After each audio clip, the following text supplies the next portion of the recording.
Hello, welcome back. I've been out for a while handling some security issues.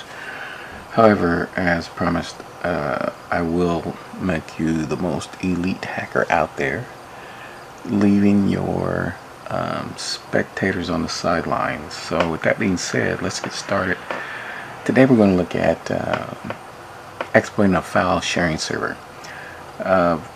What we've done is we've scanned the network and found the IP address, the target IP address. Now what we're going to do is we're going to make sure that the IP address exists on our target. So we're going to cat, we're going to say desktop, and then we're going to cat the root, desktop,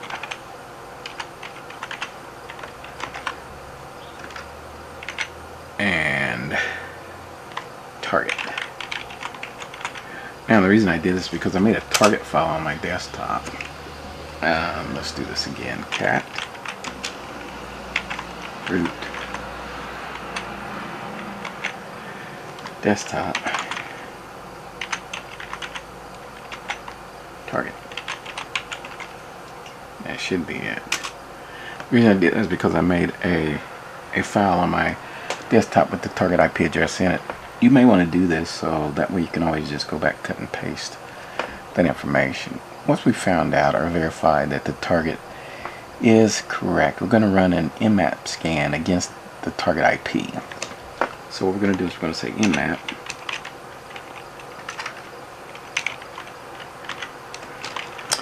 and I've already, you can highlight this here, right click, copy, come here, right click, paste, and then hit it.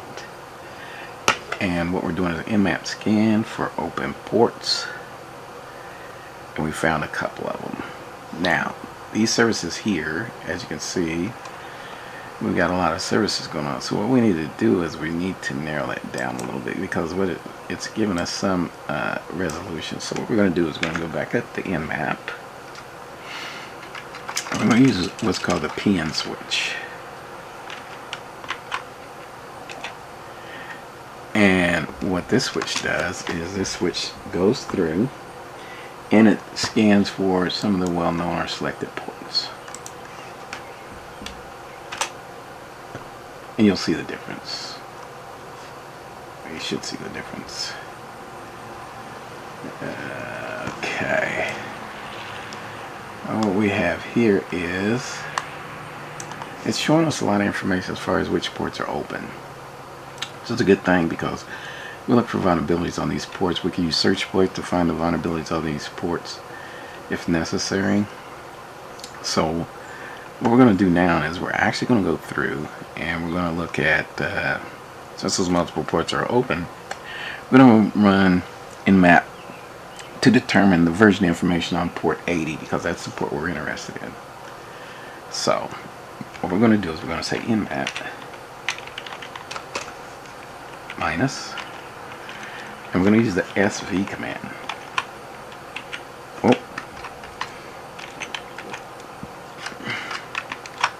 That's for show version. That's what that stands for. On this particular port, which is port 80, and then we're going to put in our IP address. Put it in there.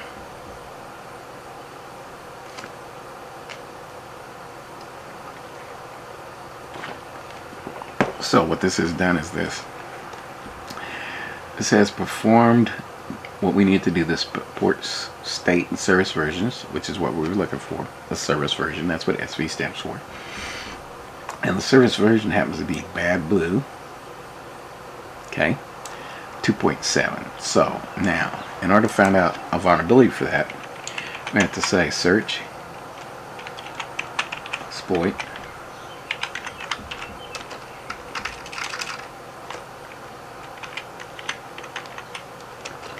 and then say bad blue 2.7.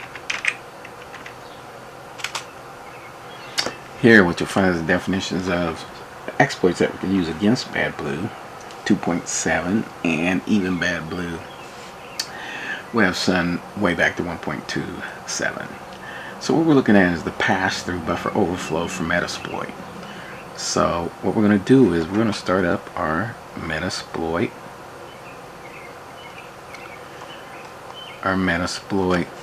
console. So let's do that. I'm going to say MSF CONSOLE, and that'll start up the Metasploit console in a second. Once we get there, we start up the Metasploit console. What we know is we want to use the exploit Windows Bad Blue pass-through, because that was one we looked at that was related to Metasploit. So what we're going to do is we're going to issue the following command. We're going to say use exploit. Then we're going to back and say Windows, because that's the environment for which we're exploiting. Black HTTP, which is the service, or HTTP's port 80, back, and then Bad Blue, and then underscore, and then pass through. Okay, and once we get that, we're going to hit it, and as you can see right here, it's saying it's ready to do the exploit on Bad Blue pass through, but I need more information. So what we need to do is we need to set the R host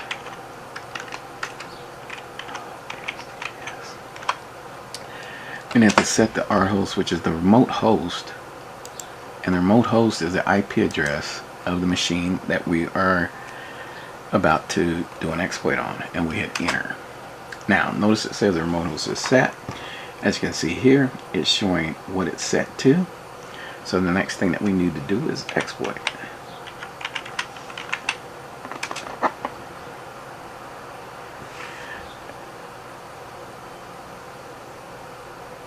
Now, let's start the reverse TCP handler, because this is our machine here, which means basically what it did was it turned our machine into a server. It's a client-server situation. Once it tried to target a Bad Blue, it found out that it could do that, so it sent the stage to that. And stage means that now we're making a connection between my machine and the exploit, or the vulnerable machine. The key to this is, just like I mentioned, this is a server-client relationship in a sense, and as you can see, the vulnerability machine, or the vulnerable machine, called back to our machine, and they have established a connection. Once that is done, and we know a connection is there, we're going to go into the shell. And what you can see here is we have made a connection. Microsoft Windows version 6.3. Microsoft Corporation, and the process is 1564. So now we're actually on the other machine at this point. So we're going to change directories to get to the root. Now we're at the root. Then if we hit dir, we can see all the directories inside that root. Now the cool thing is you can navigate through here as much as you want to. So if you wanted to navigate through and look at, let's say users.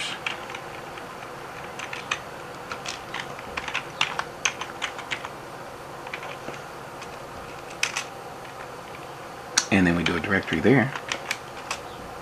And you can see administrator, because we are really in now. So you can see administrator, public, and so on. So if we cd to administrator, and anytime you don't want to actually type, you can always come up here, right click, copy, come down here, paste, and enter. Now we're into the administrator part, and then if we hit directory there, look at that.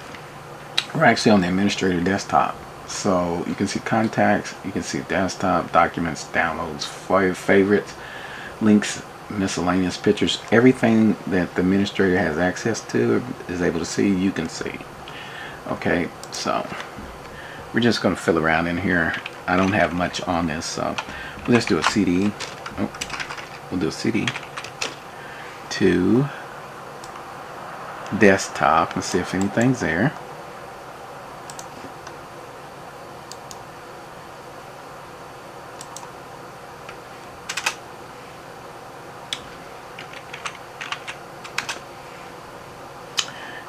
And we have a couple things there. You can see we have the Bad Blue Enterprise Edition link, and that's what actually we use as the vulnerability, what they had installed.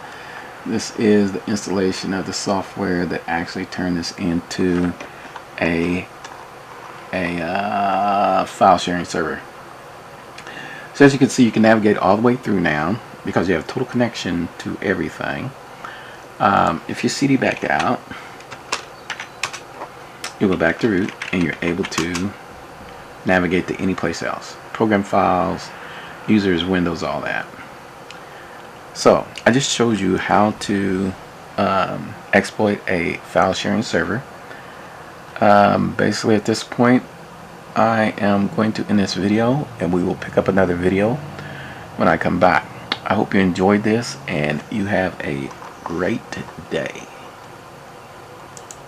Happy hunting.